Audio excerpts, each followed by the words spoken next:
Pues bien, bienvenidos a un segundo vídeo. Hoy en el canal vamos a hablar de El animal social, de David Brooks, y vamos a hablar del gen egoísta, de Richard Dawkins.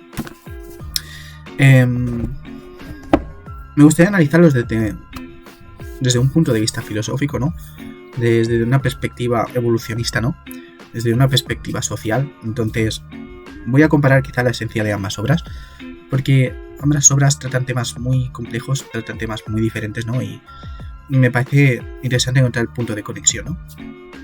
Ambas ofrecen una perspectiva profundamente distinta sobre lo que es la naturaleza humana, la construcción de la sociedad y el rol de la genética y la cultura en lo que es la formación de nuestra motivación, ¿no? Ambas obras investigan qué define la conducta humana, ¿no? Y la evolución social, mientras que Dawkins explora la naturaleza humana a través de la biología evolutiva, mostrando a los individuos como simplemente vehículos para la supervivencia de los propios genes. Brooks lo que hace es analizar la vida social desde la perspectiva cultural y psicológica, ¿no? Donde el éxito humano se mide en lo que son las relaciones y la cultura, y no tanto en sí en los genes.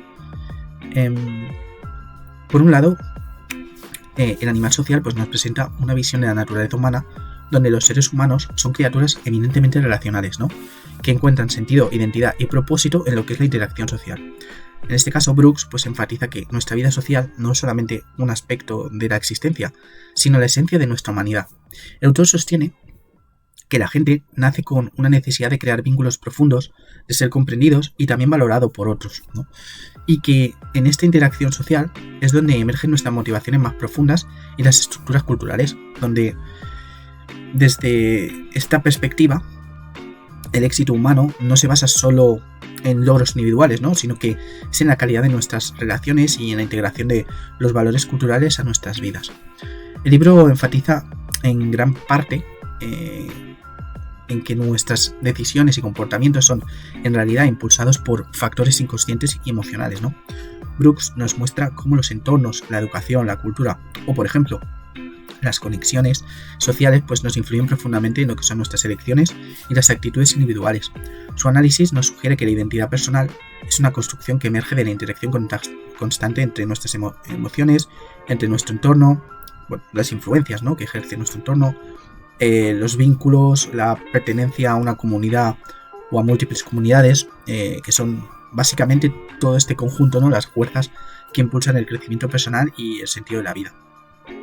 Por otro lado, pues tenemos el gen egoísta, ¿no? De Richard Dawkins, que propone que el comportamiento humano y animal puede explicarse en términos de egoísmo genético. Para Dawkins, los organismos no son más que simples máquinas de supervivencia diseñadas para perpetuar los genes, y desde esta perspectiva, los impulsos altruistas o los sociales, no son más que simplemente estrategias evolutivas para asegurar la reproducción genética. Según Dawkins, el verdadero motor de la conducta humana no es la creación de vínculos o la búsqueda de un sentido cultural, sino más bien la supervivencia y la replicación de genes, lo que redefine el egoísmo como una especie de función de la biología y no tanto de la moral, ¿no? Afirma que nuestros genes nos han dado una predisposición para ser egoístas, porque aquellos genes que impelieron a sus cuerpos a ser altruistas al final se acabaron extinguiendo. A través de esta óptica, la sociedad y las relaciones humanas son meramente un conjunto de estrategias para maximizar lo que es la transmisión genética, ¿no? El altruismo es explicado como un mecanismo evolutivo adaptado, donde un gen egoísta promueve comportamientos altruistas, pero simplemente para beneficiar a otros individuos portadores de genes similares. Para Dawkins no existe un sentido cultural de lo que es el bien común, ¿no? Los impulsos sociales son, en el fondo, estrategias biológicas que persiguen lo que es perpetuar el material genético, ¿no? de cada organismo. Lo siento por si se escuchan perros. Tengo la ventana cerrada, no puedo hacer más. Entonces, otro aspecto que quiero tocar es el tema de... En el animal social, pues Brooks destaca la importancia de la cultura, ¿no? Y las relaciones sociales como factores fundamentales para la realización personal y el éxito de las sociedades. El autor argumenta que la riqueza de la vida humana radica en las conexiones, ¿no? Y que estas no solo proporcionan lo que es una satisfacción emocional, sino que son la base de... son la base de lo que es el crecimiento individual y colectivo, ¿no? La cultura entonces se convierte en una estructura compartida que permite a las personas encontrar sentido a través de valores, normas y aspiraciones comunes, ¿no? Brooks lo que hace aquí es explicar que el ser humano es un animal social, en el sentido más profundo de la palabra, ¿no? Y en última instancia, bueno, básicamente porque nuestras elecciones, y también, por qué no decirlo, en última instancia, nuestra felicidad depende de lo que son las relaciones y de los significados que compartimos con otros. Este enfoque se opone diametralmente a la visión de Dawkins, ¿no? De que, según su postura, ¿no?, donde la cultura y las relaciones son vistas como un subproducto de la evolución genética, queda patente este choque, ¿no? En su teoría de los memes, no nuestros memes, sino que es un término que acuñó para referirse a las unidades de información cultural que se transmiten entre generaciones, Dawkins introduce la idea de que la cultura misma es una extensión de la competencia biológica, ¿no? Para él, las ideas, las creencias o las tradiciones se propagan y sobreviven en un proceso similar al de los genes, ¿no?, con los memes. Sobre todo, especialmente esos memes exitosos que son replicados mientras que los menos útiles se van extinguiendo. Si bien esta teoría destaca lo que es la transmisión cultural, Dawkins pues observa que los memes, como sucede con los genes, operan bajo un principio de supervivencia del más apto, ¿no? Y no están tan motivados por el bien colectivo o el sentido compartido. De acuerdo con esta visión, las relaciones humanas y lo que es la cultura, en última instancia son simplemente estrategias genéticas más amplias que funcionan para perpetuar lo que es la máquina de supervivencia en la que vivimos. Por otro lado, pues me gustaría destacar lo que es la diferencia filosófica fundamental entre ambos textos que radica en la noción del sentido de la vida humana, ¿no? Brooks lo que hace es enfatizar en la independencia, ¿no? Sugiere que el sentido de la vida surge de los vínculos, ¿no? Y lo que es la capacidad de los seres humanos para construir significados compartidos. En este sentido, el animal social pues encierra una perspectiva profundamente humanista, ¿no?, y optimista sobre el propósito de la vida humana, que no es simplemente la supervivencia genética, ¿no?, sino el logro de las relaciones plenas y el cultivo de lo que es una comunidad basada en la comprensión y el respeto mutuo. Dawkins, por ejemplo, sin embargo, plantea lo que es el sentido de la vida en unos términos un poco diferentes, ¿no? No es algo que los genes puedan abordar. Para él, la vida no tiene un propósito mayor que la reproducción y lo que es la supervivencia del material genético. Las creencias y los valores que construimos a nivel cultural son, a sus ojos obviamente, simplemente un epifenómeno, ¿no?, del proceso evolutivo que promueve la replicación genética.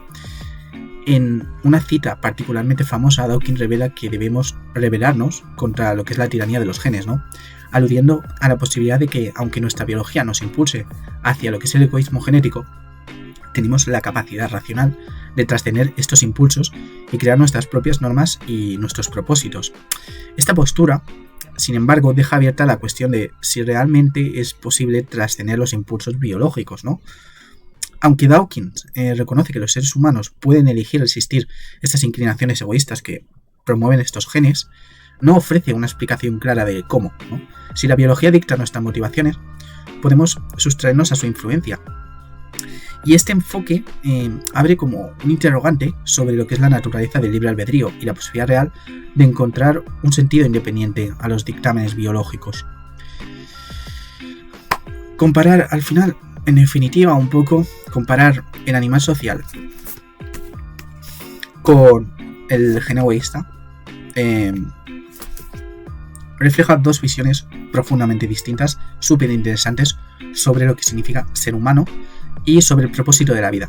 Brooks nos presenta una perspectiva en la que el ser humano es un animal social cuya esencia pues radica en la capacidad de construir vínculos y comunidades, ¿no? Su mensaje es esencialmente humanista, ¿no?, y es sumamente optimista, donde el propósito y el sentido se encuentran en lo que es la vida compartida. Esta postura nos sugiere que el sentido de la vida es en última instancia una creación colectiva que se alcanza mediante lo que es la cultura, la cooperación entre miembros y lo que es el entendimiento mutuo. Por otro lado tenemos a Dawkins, que nos desafía con una especie de visión mucho más cruda y despersonalizada, dejémoslo así, en lo que es la humanidad y las interacciones, ¿no?, que no son más que simples vehículos para la perpetuación genética, ¿no?, la perpetuación de nuestros genes. Desde esta perspectiva, la vida no tiene un sentido último o un propósito, ¿no?, simplemente busca la supervivencia genética. Y para Dawkins, la naturaleza humana no se define por los vínculos, sino por el instinto de autopreservación, donde incluso el altruismo o la cultura no son más que meras estrategias biológicas. Ambas perspectivas nos obligan un poco a lo que es la reflexión sobre el propósito y las motivaciones de la vida humana, ¿no? Brooks nos sugiere que el sentido y el bienestar emergen, ¿no?, de lo que es la vida en comunidad, de la compasión, de los vínculos personales, ¿no? Para él, el ser humano es un ente con una capacidad innata de ir más allá de sí mismo, ¿no?, de construir algo que trascienda su existencia. Dawkins, sin embargo, plantea que una trascendencia es una ilusión al final, que no es más que una estrategia más en el juego evolutivo. En última instancia, estas dos posturas nos ofrecen un dilema esencial, ¿no? ¿Somos seres que buscan y crean significado a través de la cultura y la cooperación? ¿O, como dice Dawkins, somos solamente seres atrapados en lo que son patrones de egoísmo biológico? Aunque ambos enfoques parecen diametralmente opuestos, ¿no?, juntos pues nos invitan a reflexionar sobre lo que es la naturaleza humana y en toda su complejidad, recordándonos que, aunque nosotros podamos estar biológicamente condicionados, también poseemos la capacidad de reimaginar y redefinir cuál es nuestro lugar en el mundo.